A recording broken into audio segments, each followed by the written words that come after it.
Good morning, everybody. It is Thursday, December 7th. I'm Jane Johnston with the Bar Hill Group for the Victoria Real Estate Show with...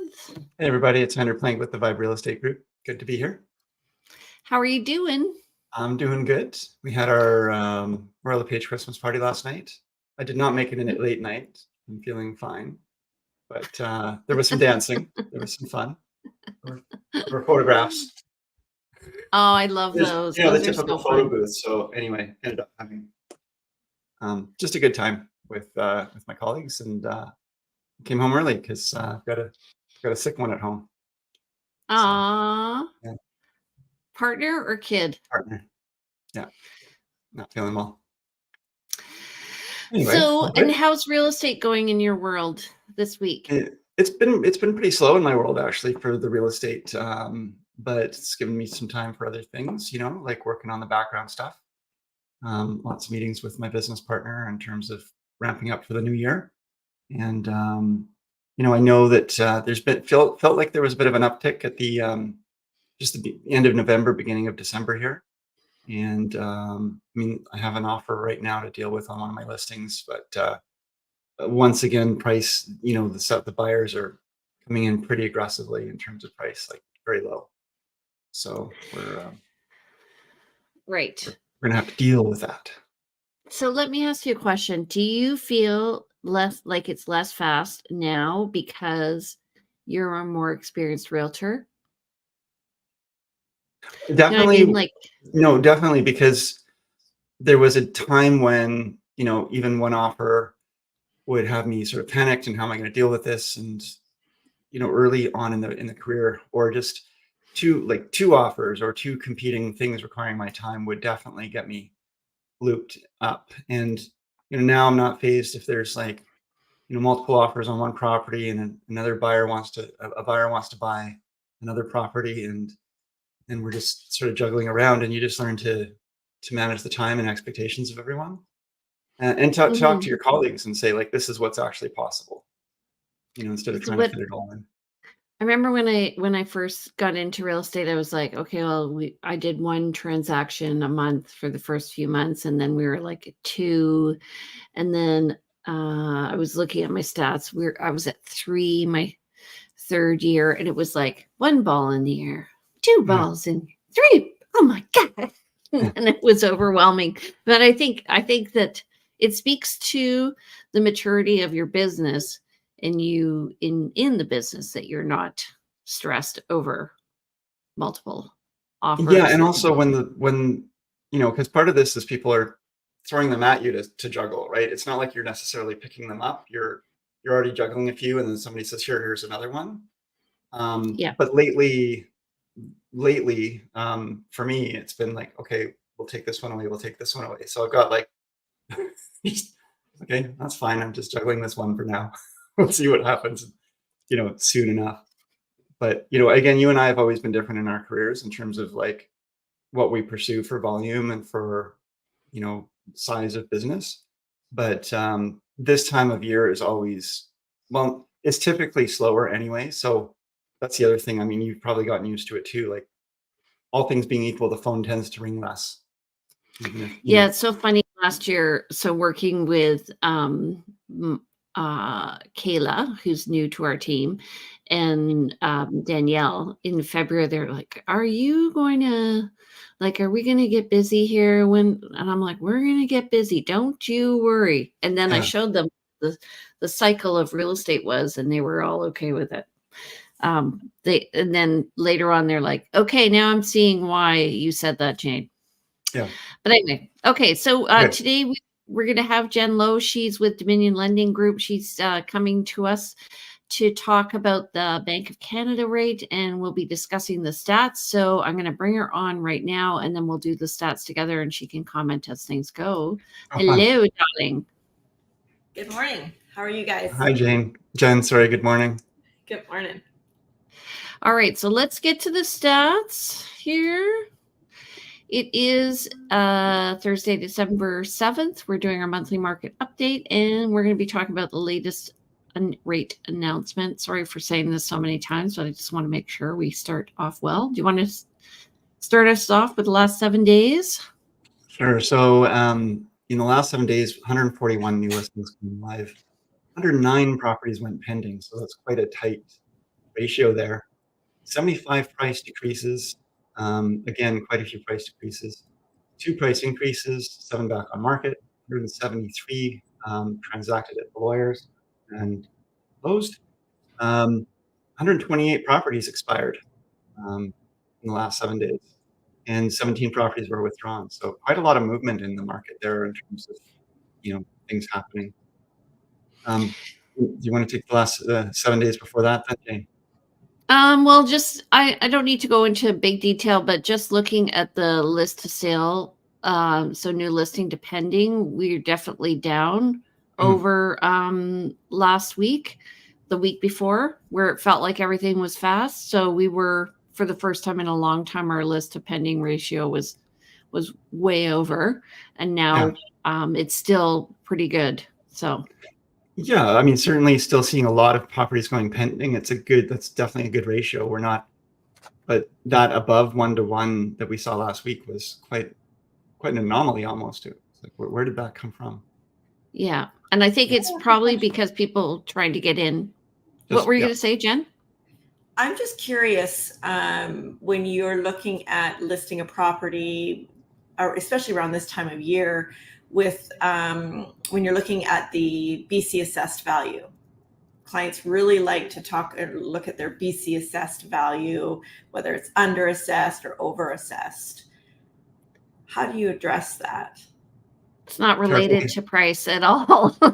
Yeah. It's funny you say that, because I'm doing a course next week for realtors, and I'm going to be talking about negotiating listing price. So we negotiate listing price when it's listed and when it's sold.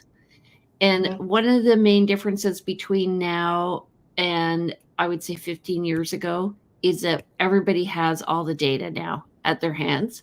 And so if you present them with the data, then you, especially now that assessed value is a year and a half old, they're not related. Yeah. I don't know. I mean, I hear what you're saying, Jane. Everybody has all the data at hand, but that can be also a problem because people don't always know how to interpret it, or they think they've already made assumptions around it.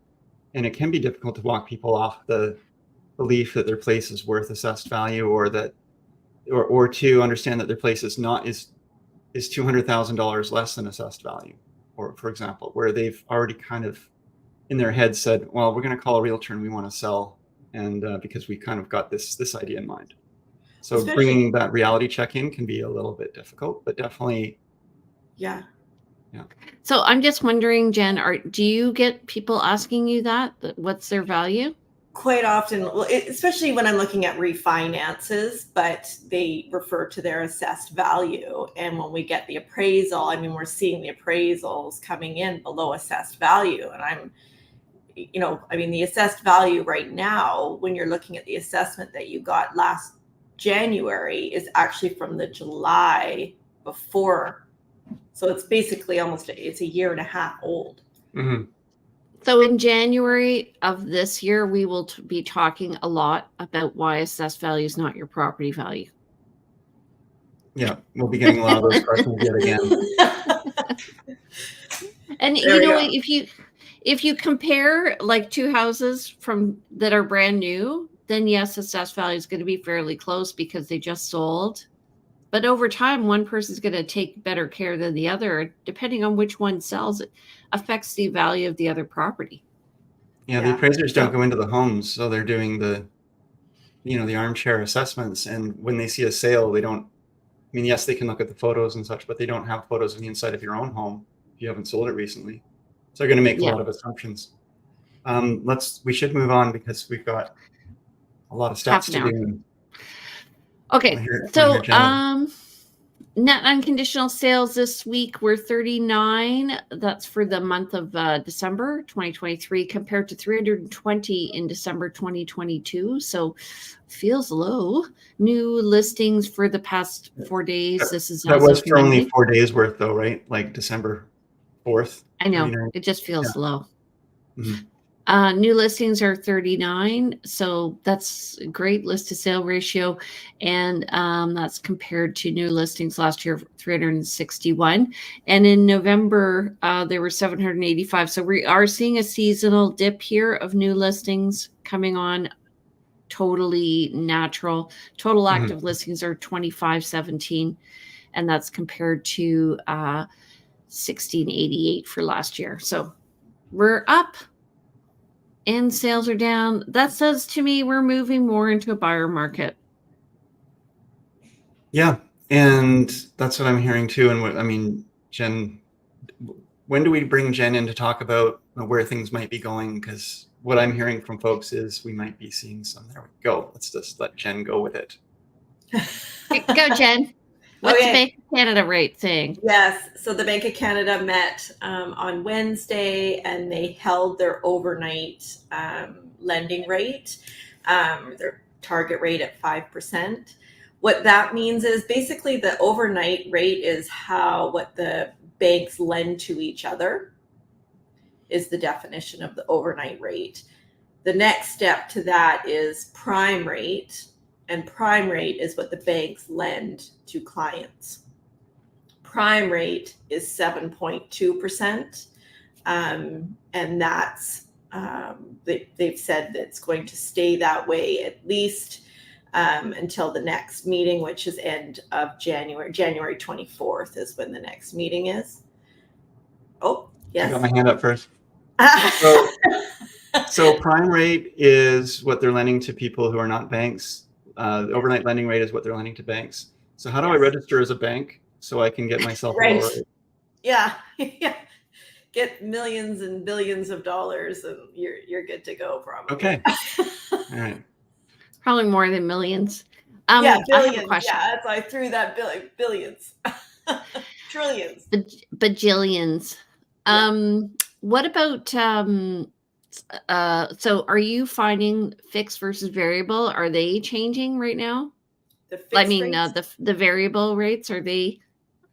No. So to break it down further, so then the Bank of Canada sets the overnight lending rate, which then determines what the banks are going to lend to clients with their prime rate. Separate from that is the bond market, and the bond yields are what basically determines what the fixed rates will be, and the bond yields have been declining.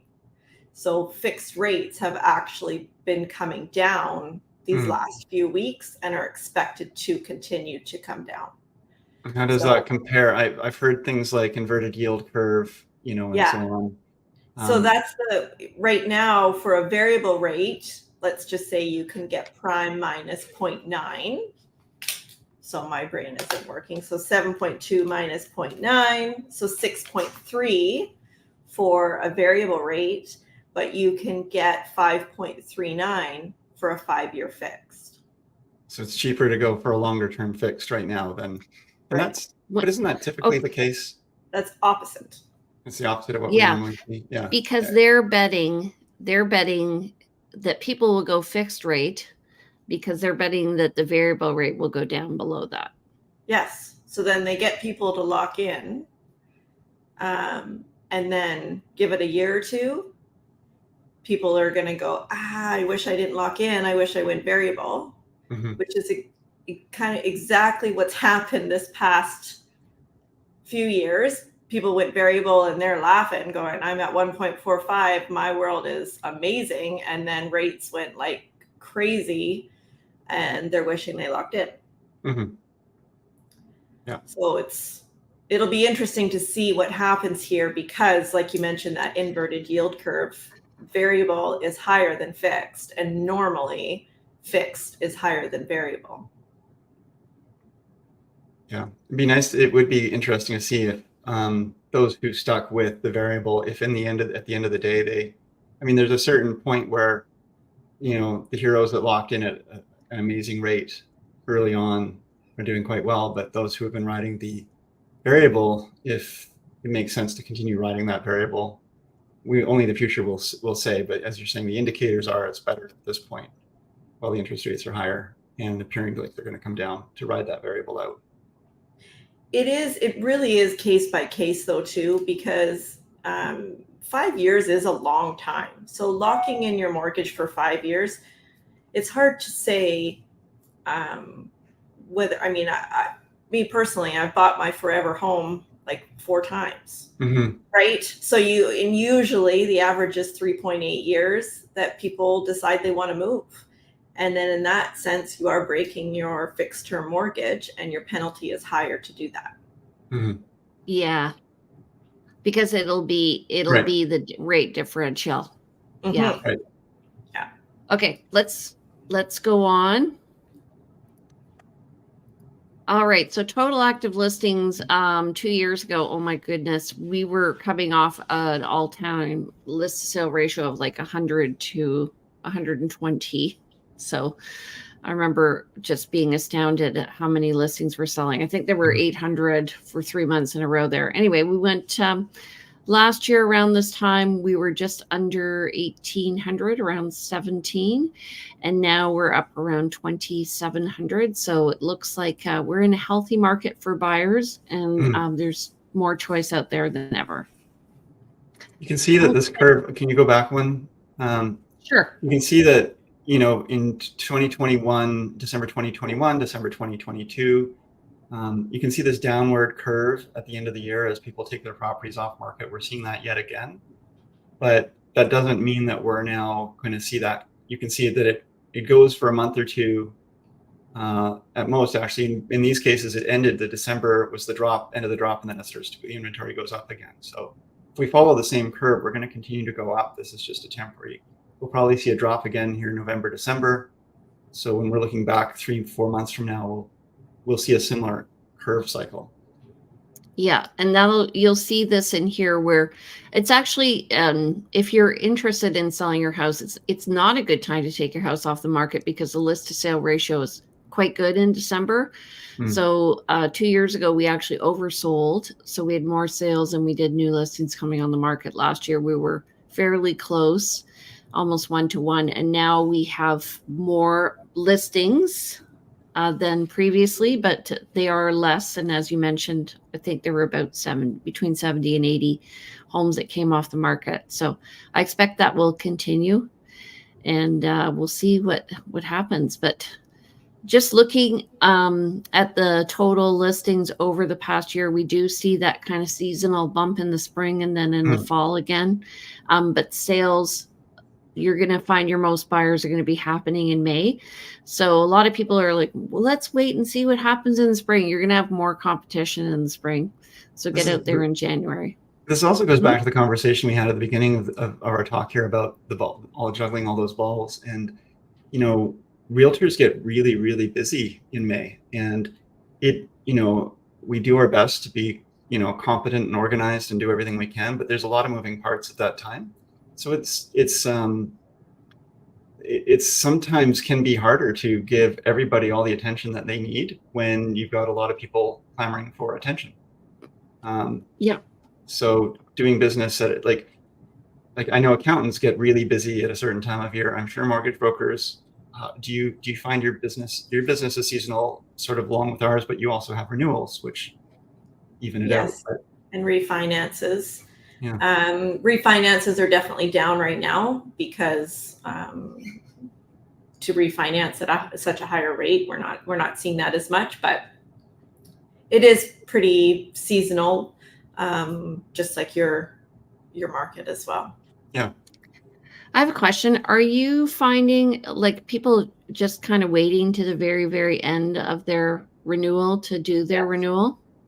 Yeah, they're just wanting to not deal with it because they don't want to know how much their payment is going to go up, which does create a bit of a challenge in the sense of depending on who the lender is. Not all lenders will put you into an open term upon renewal. So it just can create quite a rush. It doesn't hurt we can secure a rate 120 days out. So I always like to get the ball rolling 4 months out. And then we watch rates myself, I'm going to always be watching the rates to make sure that if I can get you a lower rate, I will.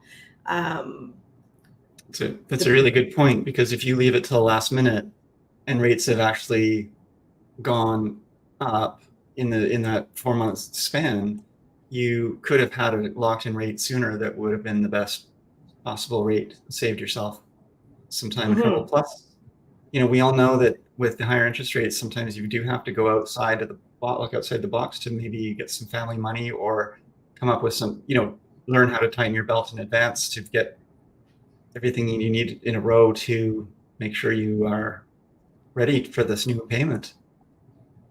Well, that's where variable may be like a bit of an advantage over fixed, because people who have been on variable for the past few years are not going to feel so stressed, whereas people who've been on fixed are going to be like, yeah.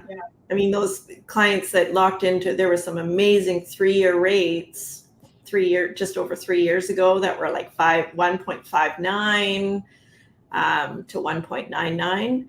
And that is going to, hurt. I have a client who signed a 10-year 3%. And she's like, isn't that amazing? I'm like, oh my God, I can't even believe it. Anyway. Yeah.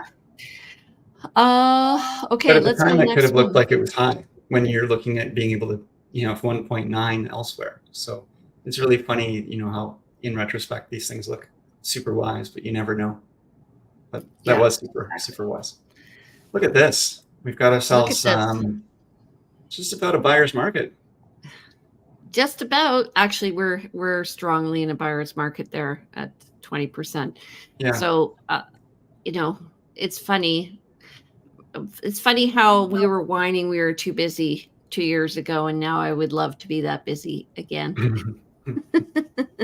But overall, though, if you were to look back at this 20 years from now, it would look very flat, right?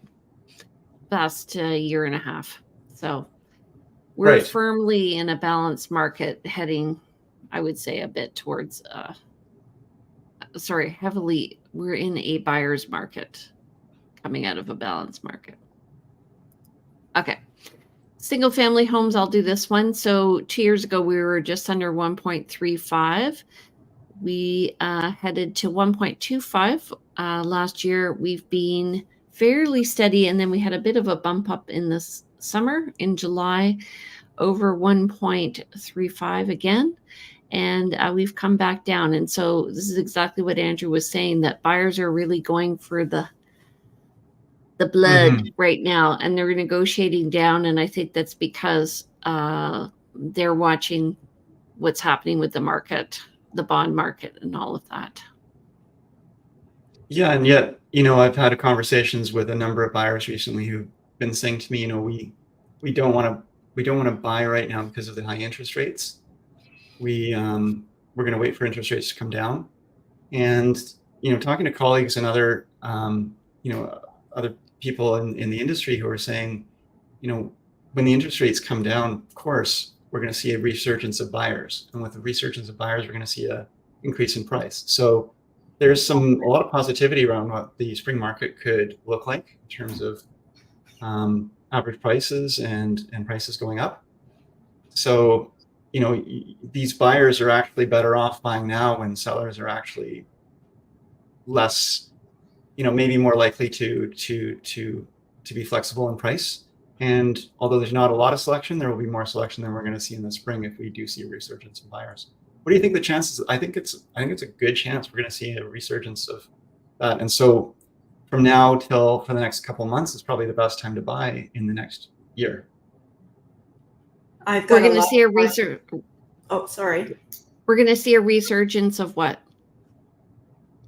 Of buyers coming back to the market in the spring. So if you're a buyer on the fence, you're better off buying now than in the spring when you're competing. And we're going to see that list to sales ratio go up, and we're going to see higher prices. We might see lower interest rates, but higher prices. I'd rather buy at a higher interest rate at a lower price than a lower interest rate at a higher price. Yes, because the rate will change, the price won't. Yeah. Jen, what were you going to say? You're kind of one step ahead of us anyway, right? So what are you seeing? What are the buyers feeling?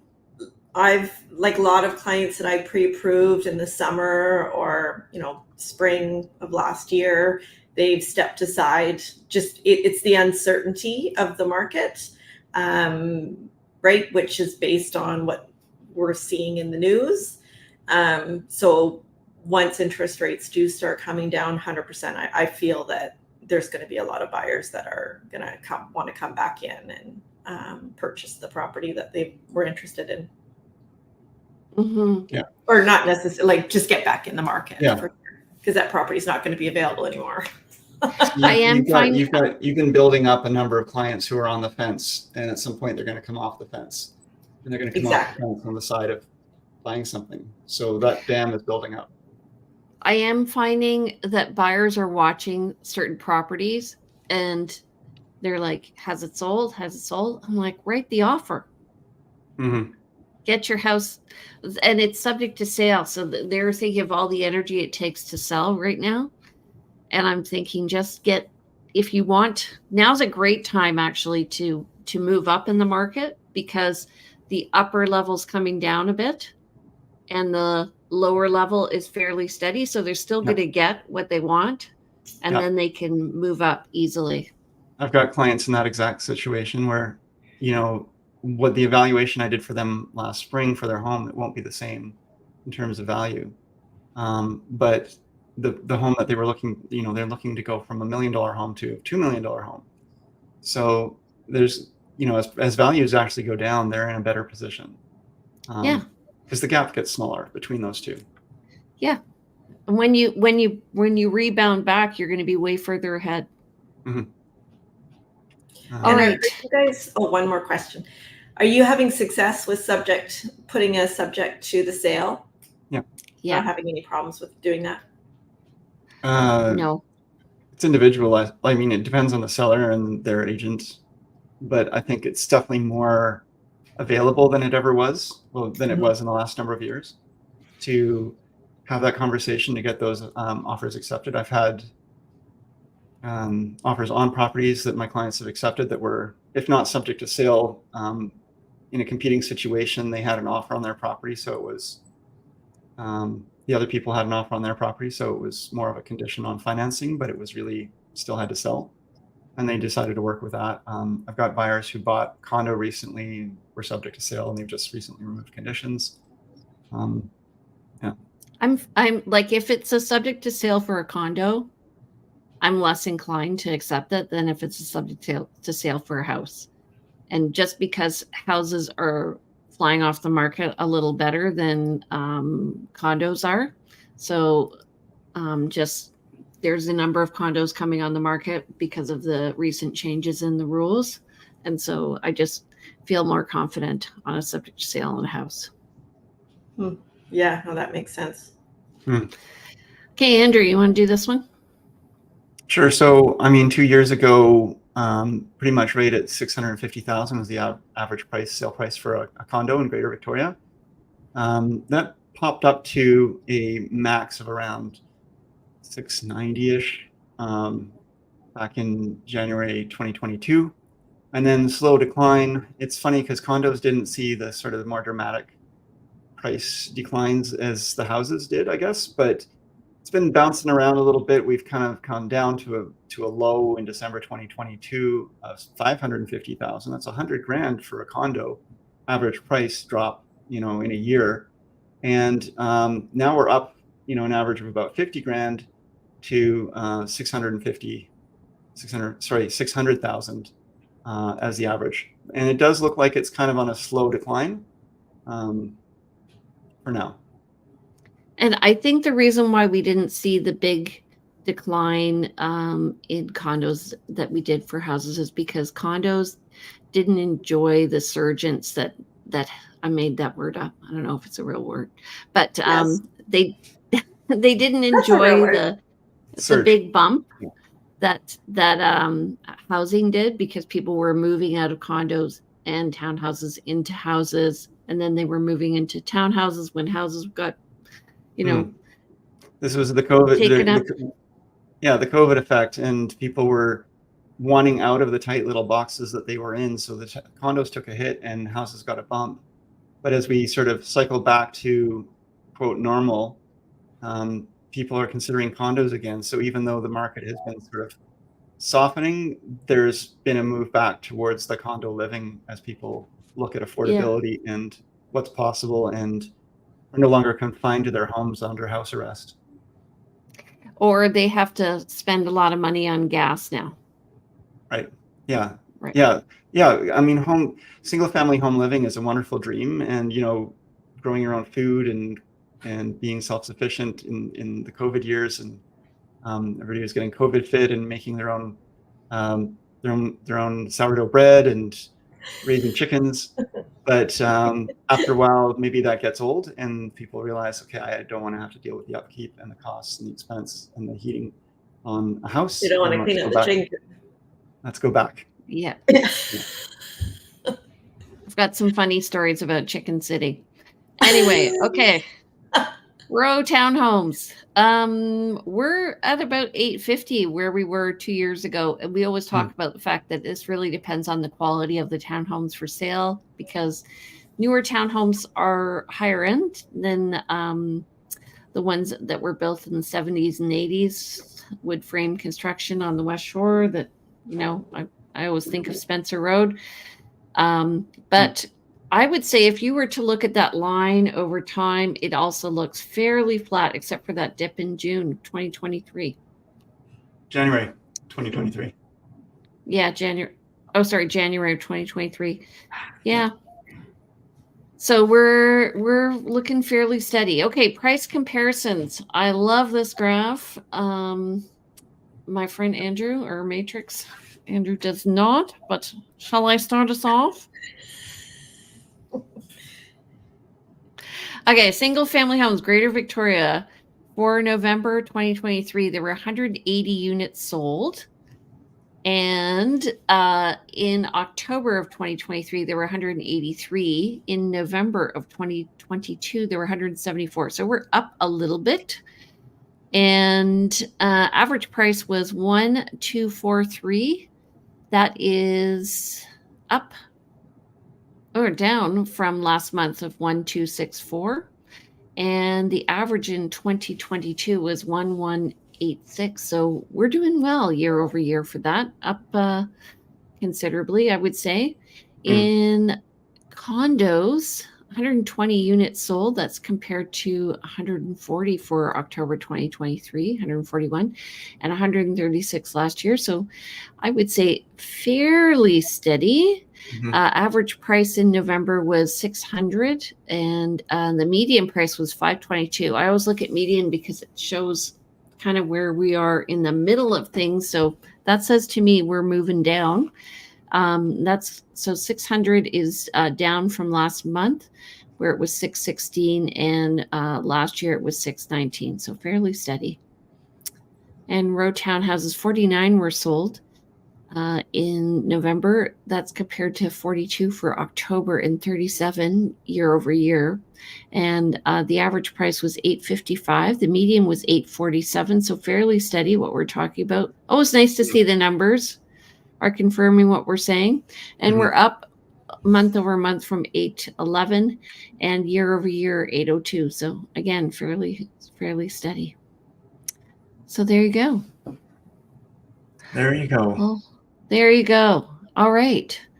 Let's pass on needs and wants today. I want to just talk to Jen. What do you think is going to be happening to the market this coming year? Well, we're hoping, or based on the meeting on Wednesday, by the end of next year, the overnight lending rate is expected to drop to 4% from 5%. Okay. So if you translate that to the prime rate, hopefully prime rate will come down 1% by the end of next year.